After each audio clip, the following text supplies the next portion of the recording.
Hello, this is Brent Harris.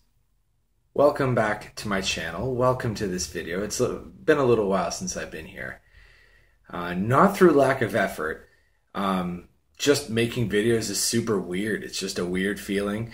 And often I'll start making a video and maybe I'll even complete it. And I'll get to the end and I'll play it back and I'll review it. And I'll just be like, no way can I post that. Not good enough. And then I just end up deleting it, and that's just,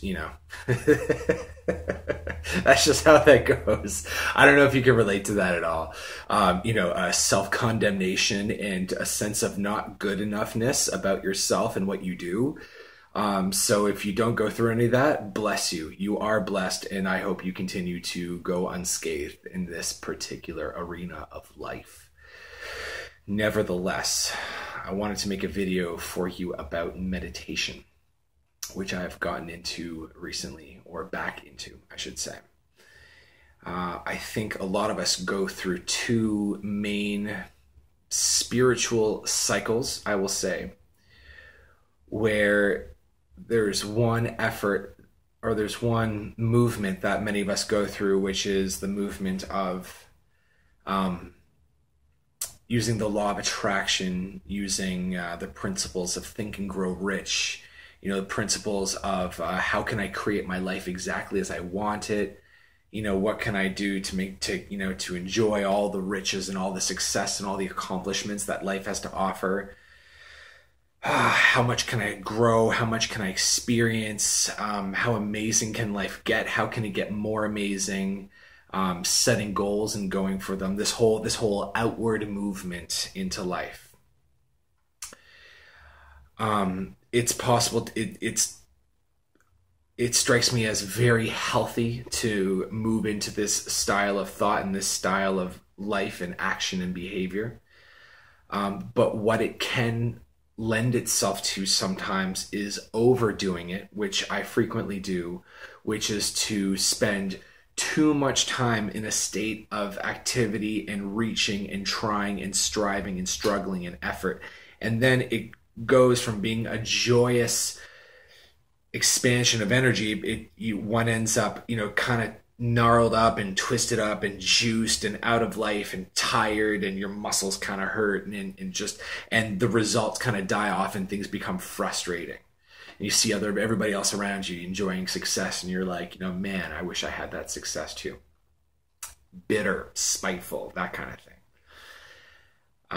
And then there's this other movement, which is the movement into meditation. And to move into meditation is to move into stillness, to move into acceptance, to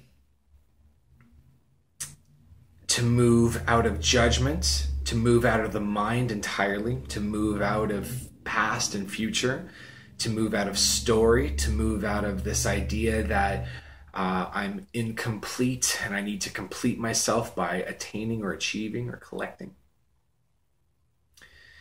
And to move into meditation, I've found, is vital. It is absolutely necessary. Meditation deepens every time you get back into it. And I think it's one of the great achievements of a person to discover meditation and to remain in meditation as a general rule, to stay meditative, not just for a period of time, but to just constantly be meditative. So this isn't to be inactive. It's not to do nothing. But and I'm entering into a kind of a meditative state as I talk about this. It just feels good. It just feels really relaxed and centered.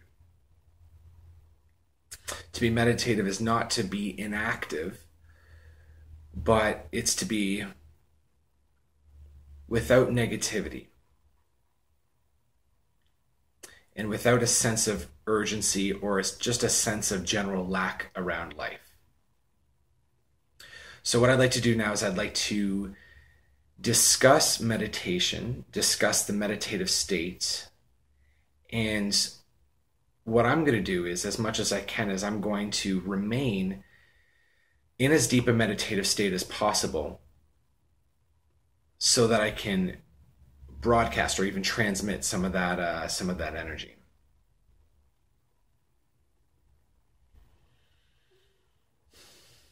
So notice that I'm not talking about meditative techniques, because there are many meditative techniques. There are many ways to meditate.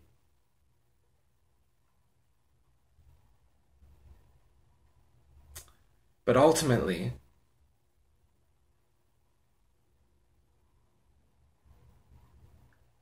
the idea behind meditation is to come into the present moment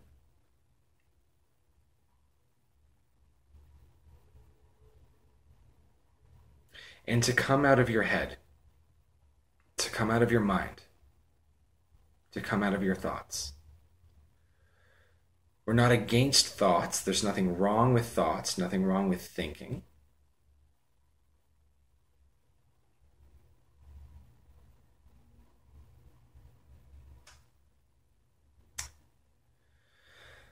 But we're giving permission for things to be quiet.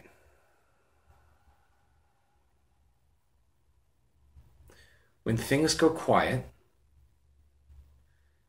there's another energy in us that we sometimes call the ego that is not into it. Because the ego is the problem-making mechanism. The ego is the aspect of us that is committed to negativity. In other words, the ego is the part of us that is committed to remaining in an underlying state that affirms that this moment is not okay. The way things are not okay. The way things are, I'm against it. And perhaps in the future, if things work out, I'll be peaceful then. I will be okay then. Things will be okay then. And so then it keeps a person time bound, keeps a person waiting with a sense of urgency for some future moment to arrive into this moment. On a deeper level, on the level, almost on the physical level, when we believe what the ego says about this moment not being okay, and then in the future it will be okay, or in the past it was okay, what we're affirming to ourselves is that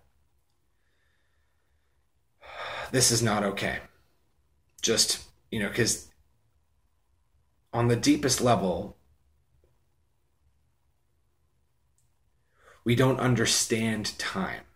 On the physical level, we don't understand time. It's a foreign concept. Time is only a mental concept. From the physical standpoint, it's just all we have is now. It's just now. That's all the body knows. And so if we believe the ego's message is in its shortest possible version, it's not now.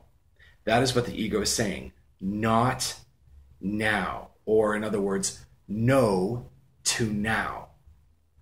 Whatever this is, no. It sounds very, very simple. It's these are not words to interpret. These are just words to just take right on their face. No to now. If we operate through our mind primarily, and if we operate through our egos primarily, then we are constantly saying to our bodies, not now, no to now. And furthermore, that's what we're broadcasting out of ourselves. That's what we're saying to the universe. That's what we're saying to the world around us. That's what we're saying to God. Just whatever this is, no. And so that's what we do. It sounds strange. It sounds a little crazy, but all of us carry around with us this sense of no. And meditation is an invitation to relax that no and turn it into a yes, saying yes, yes to now, yes to this, yes to everything around me, yes to my problems. Not that I want more problems, not that I like my problems, but just whatever is already here, whatever is manifested, whatever is apparent, because it is here, because it's in my experience, there's no sense in offering negativity to it. There's no sense in denying it. So we say yes, yes. After we say yes, then we can decide if we want to do something about it, but not before. The ego convinces us to continue to say no to life because it convinces us that there's value in saying no, that there's power in our no, that if we hold ourselves against whatever's going on, like for example, as I record this in 2018, President Trump is the president of America. And I think there's a large section of us that ever since he was elected, we started contracting and we're like, no, he's not the president, which is like on one hand so reasonable, and yet on the other hand, it's insane because he is president. But for us, it's too much to bear. It's like, no, I can't handle this. I don't want to deal with it. It's absurd. It's ridiculous. He's not president. And I really believe that there are many people in the world now who, ever since he was elected, just clenched up in some way, or are just in a state of inner refusal and will not let go, will not unclench until he's elected out after 4 or 8 years, whatever that is. So that's just one example. That's one example of how we stay in perpetual contraction. Wherever we're in a no on the mental level, we're also in a state of physical contraction. There's always a correspondence there. So meditation, once again, is an invitation to say yes to everything. Not because you like it, not in order to encourage more of it to come in, but just to release the extra suffering that you are adding on top of it by being in denial of it.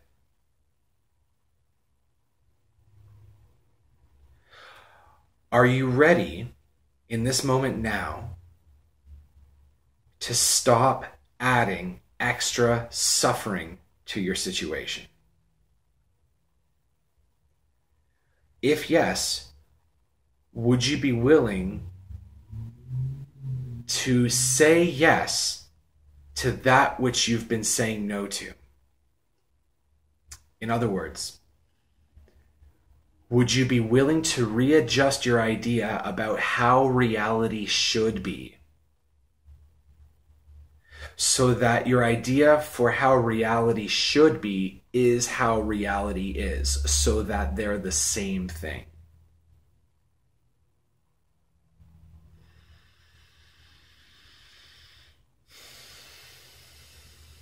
Feels so good.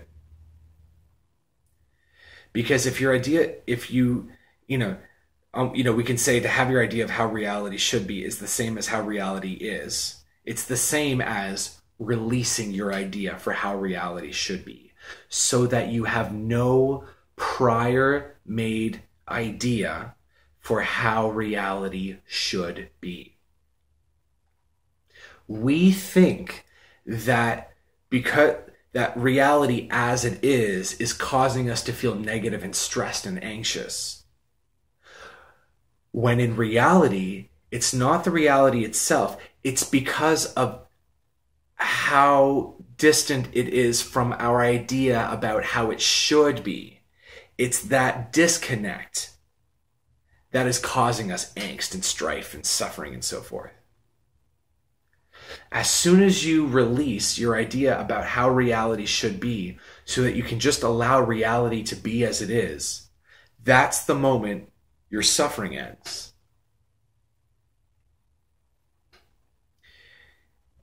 And when the suffering, and when you release that, when you release that negativity and you stop the suffering, something amazing happens where all of that energy that was being allocated to maintaining that suffering,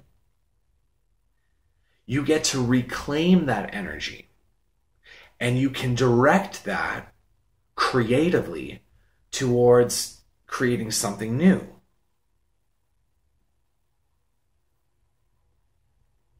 In other words, you reclaim your power. There's no power in holding negativity around things, around situations, physical situations, bodily situations, relationship situations, money situations, political situations, so on and so forth.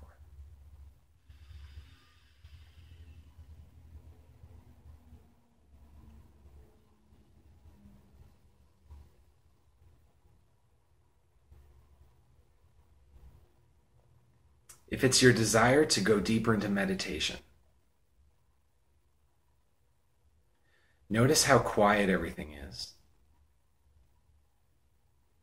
Notice how still everything is. That's one of the best things about the present moment, is that it's so still, it's so friendly, it's so inviting, it's so non-judgmental. When we are judgmental, we're used to imposing that on the universe, projecting that rather, like assuming that the universe is judging us. But it doesn't.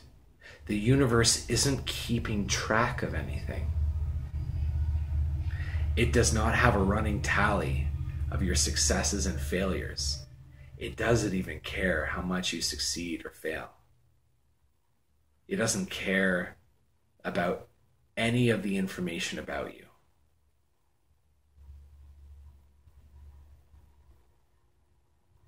And the best part is that after we die, everything that there ever was about us that is saved or recorded or held onto, it is subject to expiry as well. The slate is always wiped clean. The slate is clean. It's virgin in that way. It is just unmarred and cannot be marred.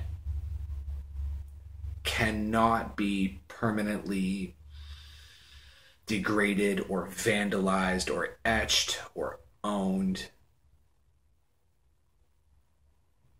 It's shifting and plastic and moldable.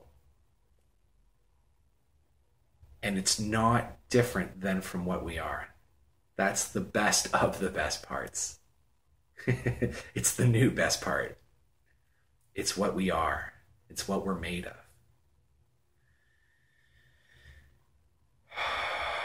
It's true that we're made of organs and skin and bone and blood. And this desk, you can't see it, but it's a wooden desk that this is sitting on here. It's made of wood. It's made of different cells, different proteins and starches, or what have you. But underneath that difference, underneath the difference in terms of how we're composed, it's the very same substance.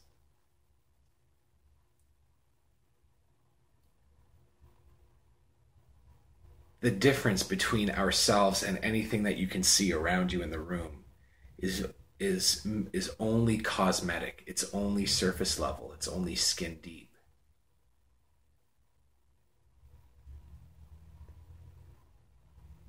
It's outrageous when you really reflect on it, how connected we are to everything.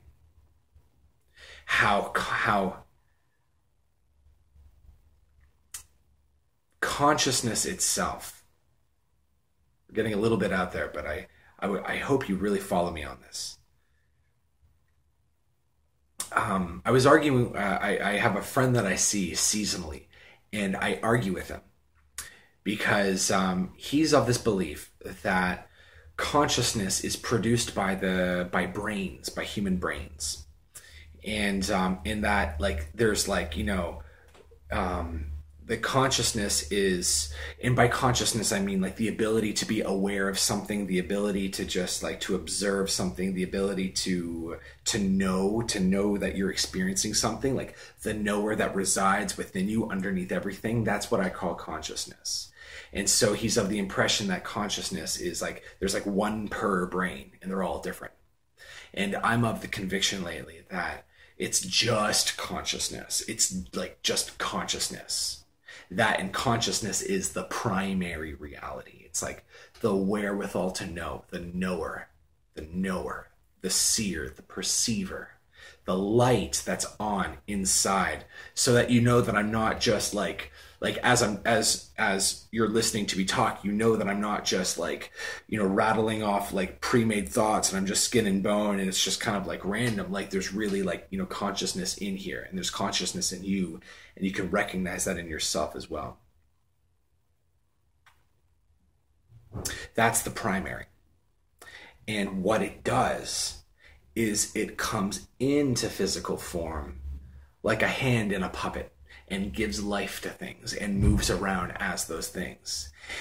And when it comes in to, say, a human body, a baby human body in an embryo, there's a distinct knowing of that connectedness, but then when it's born, there's an amnesia that sets in. That's just kind of an aspect of creaturehood that allows you to manipulate and move through physical reality as a creature. If the veil was lifted and it really, like, it directly perceived its connectedness, yeah, I think it would really mess with the survival mechanism, and the whole physical game would just kind of fall apart. So that amnesia is just kind of necessary.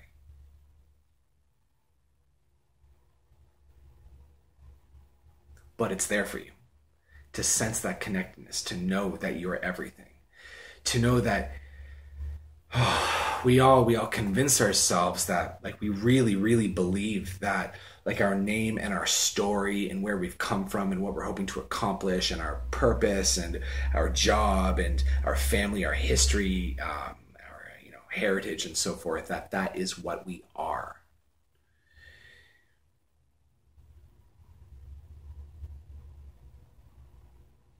And then as long as we think that's what we are, we feel threatened by things. We feel like we're subject to termination, which of course it is. And we try to move into the future to secure ourselves in some way, to make ourselves permanent in some way. And of course that's impossible. But if you remember your essential identity, remember that you're just consciousness and that this is just a form. Really takes the edge off everything.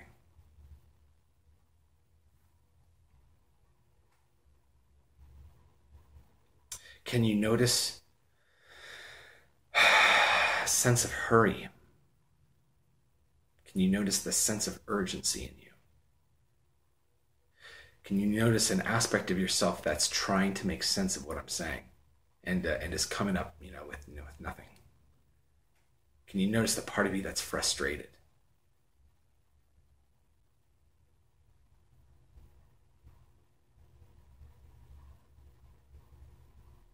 You notice the part of you that's looking, searching, seeking, trying to figure out, where is it?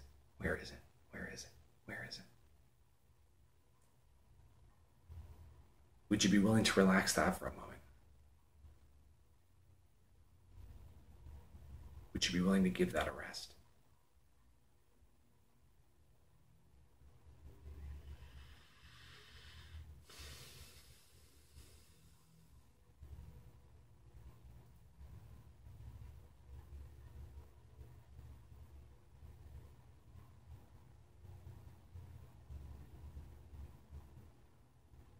What I love about coming into meditation is that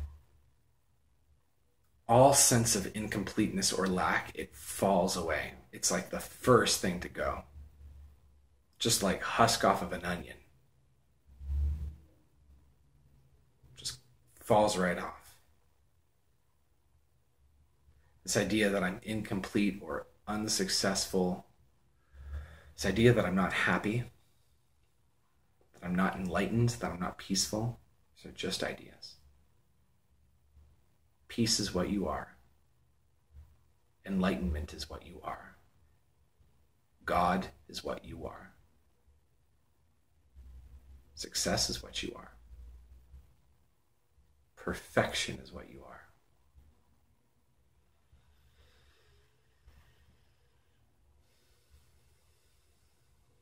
Completeness is what you are. Blessed is what you are. There's nothing left to strive for. There's nothing left to get. There's nothing left to fix. Nothing left to prove.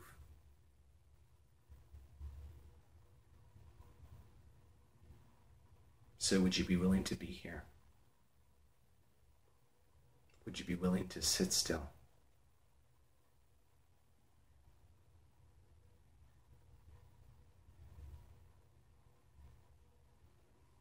There's an impulse that comes up. Oh, I don't know about this. I gotta go. I gotta, well, what about that? Oh, it still comes up. Nothing wrong with it. Nothing wrong with it. It's just what we're used to, that's all. You just let those rockets come up. They come up. They try to take your attention. They try to take you on a journey. It's like, no, you can go. You can go without me. I'll catch up later. It's what you can say to literally anything that comes up. It throws a threat. You don't want to miss out on this. You have to think about this. All these bad things might happen. I can assure you right now, you're totally safe.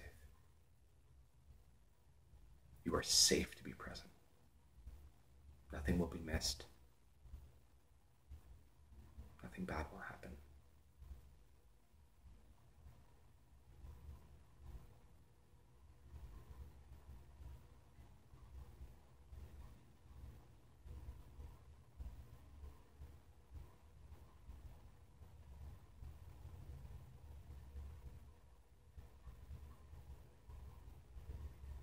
Questions come up like, am I meditating enough? Am I getting it? Am I doing it right? It's cool. No worries. Just let them go. Let them go without you. Or let them be there. Let them do whatever they want. There's nothing to be done about any of that. There are no satisfactory answers for those questions. Deep down, to be meditative is very, very natural to you. It's very native. You know exactly how. Nobody comes into this world not knowing how to meditate. Nothing complicated about it.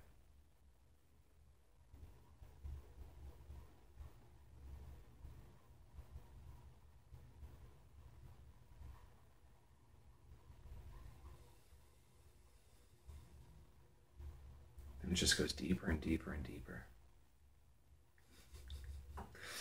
This is not hypnosis, by the way, in case that's what you're thinking. You're not being goaded into any particular state. Oh, man, yeah. No wool is being pulled over your eyes. I'm not programming any suggestions in, not suggesting that you'll feel this way or that way.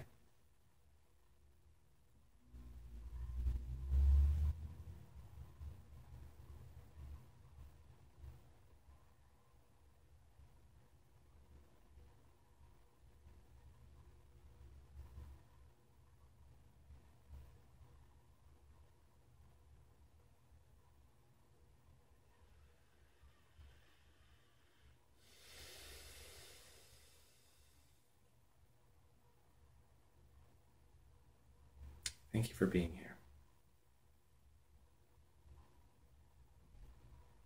Thank you for sharing this moment with me. Thank you for sharing this world with me. Thank you for being alive. Thank you for the contribution that you are.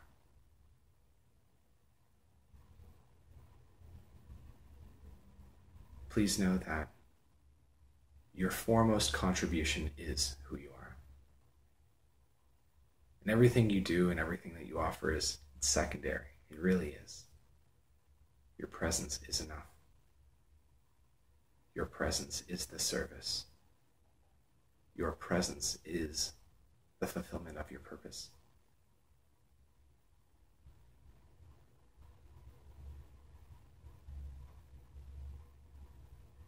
You are right where you need to be.